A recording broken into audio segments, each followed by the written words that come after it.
২২ April Bharat নিয়ন্ত্রিত জম্মু ও কাশ্মীরের পহেলগামে ভয়াবহ জঙ্গি হামলায় ২৬ জন বেসামরিক নাগরিক নিহত হওয়ার পর থেকেই দক্ষিণ এশিয়ার দুই চিরবৈরী প্রতিবেশী ভারত ও পাকিস্তানের মধ্যে উত্তেজনা বিপজ্জনক রূপ নিচ্ছে।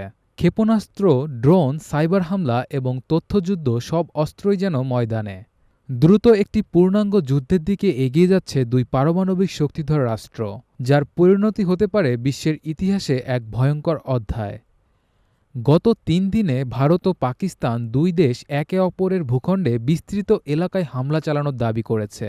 পাকিস্তান তাদের সামরিক অভিযানের নাম দিয়েছে অপারেশন বুনিয়ান আন মারসোস, যা অনুপ্রাণিত একটি কোরআনীয় আয়াত থেকে। পাকিস্তানের সেনাবাহিনীর দাবি, ভারতের অপারেশন সিঁদুর এর পাল্টা হিসেবেই তারা এই অভিযান শুরু করেছে, যাতে ভারতের বিদ্যুৎ পরিকাঠামো, আকাশ প্রতিরক্ষা ঘাঁটি ও সামরিক প্রশিক্ষণ কেন্দ্রকে লক্ষ্যবস্তু করা হয়েছে। আন্তর্জাতিক নিরাপত্তা বিশ্লেষক মাইকেল কুগেলম্যান আল জাজিরাকে দেয়া এক সাক্ষাৎকারে বলেন, ভারত ও পাকিস্তান এখনও আনুষ্ঠানিকভাবে যুদ্ধ ঘোষণা করেনি, তবে বাস্তবে তারা যুদ্ধাবস্থায় রয়েছে। তিনি আরও বলেন, আগের ভারত পাকিস্তানের সংঘাতের তুলনায় এবার পরিস্থিতি অনেক বেশি বিপজ্জনক। ভুল তথ্য, সামাজিক মাধ্যমে অপপ্রচার এবং রাজনৈতিক উত্তেজনা মিলে যুদ্ধের ধোঁয়াশা আরও গভীর হচ্ছে।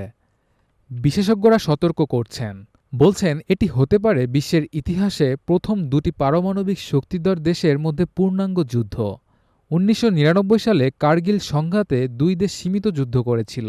সেটি ছিল দক্ষিণ এশিয়ার ভূপ্রকৃতিতে এক ভয়াবহ অভিজ্ঞতা।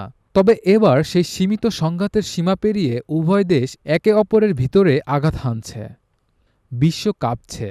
শুধু ভারত ও পাকিস্তানের ১৬০ কোটি মানুষ নয়, গোটা মানবজাতির ভবিষ্যৎ এখন অনিশ্চয়তায় ঘেরা। ভারত দাবি করছে পাকিস্তানের অন্তত ৩টি এয়ারবেসে তারা পাল্টা আঘাত হেনেছে। অন্যদিকে পাকিস্তানের দাবি, তারা ভারতের আকাশ প্রতিরক্ষা ব্যবস্থা ও সামরিক ঘাঁটিতে আঘাত হেনেছে এবং সাইবার হামলার মাধ্যমে ভারতের বিদ্যুৎ ব্যবস্থাকে বিপর্যস্ত করেছে। দুই দেশের সরকারি ও বেসরকারি মিডিয়া যেন আলাদা দুটি যুদ্ধে লিপ্ত।